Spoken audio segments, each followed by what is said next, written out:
The last 24 hours was not marked by capturing of any major Ukrainian towns or cities by Russian DPR and LPR forces.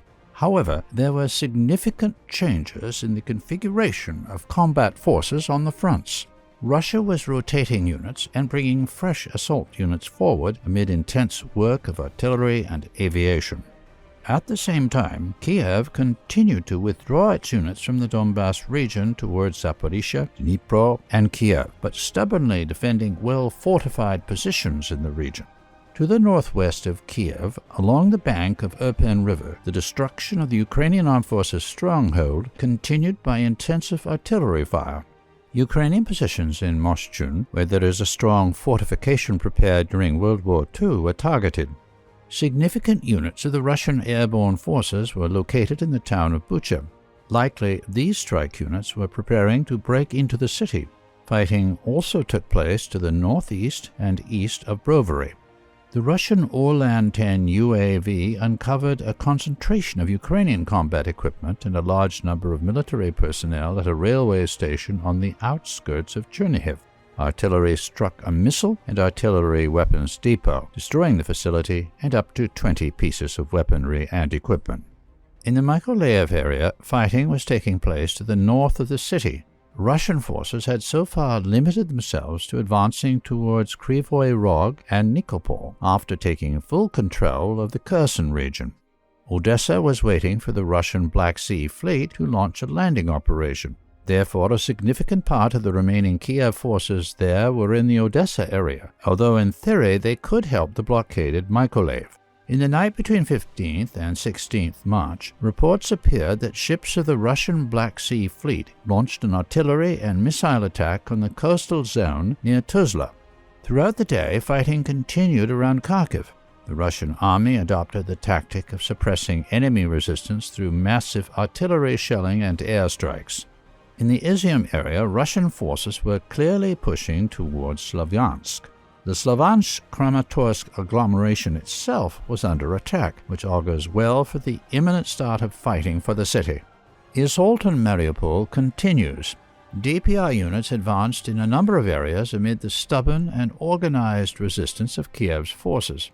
The warring sides were fighting with the aim of total elimination, and there was little or no reporting of captures. The 53rd Mechanized Brigade of the Ukrainian Armed Forces has been almost completely destroyed.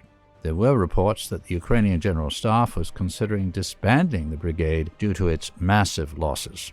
The evacuation of civilians from Mariupol became possible after DPR units occupied peripheral areas around the city perimeter and took control of the exits.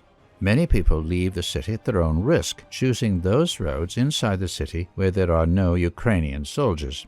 The Russian Defense Ministry reported the Ukrainian nationalists had mined all approaches to Mariupol, blowing up bridges, residential areas, kindergartens and schools, medical facilities, and other civil infrastructure.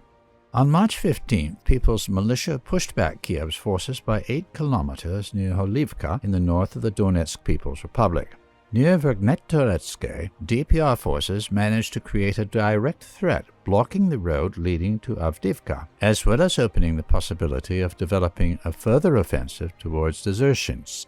At the late evening, the Ukrainian Armed Forces launched another strike with a Tochka-U tactical missile, this time at the large settlement of Maklivka. Fighting continued near Ugledar and towards Marinka Kurakhovo. Kiev's forces were slowly retreating. LPR troops were engaged in clashes in the western part of Popasna and also occupied at least half of Rubishne. Clashes were also ongoing in the outskirts of Severodonetsk. Amid the ongoing Russian operation in Ukraine, the Kiev government and its supporters do not even try to hide their true colors. For example, an ordinary Ukrainian journalist, being live on air, called for Russian children to be killed first and foremost, referring to statements by his idol, the Nazi criminal Adolf Eichmann, because then, he said, the children wouldn't grow up and take revenge. If we were called Nazis, we should not be ashamed of it, he added.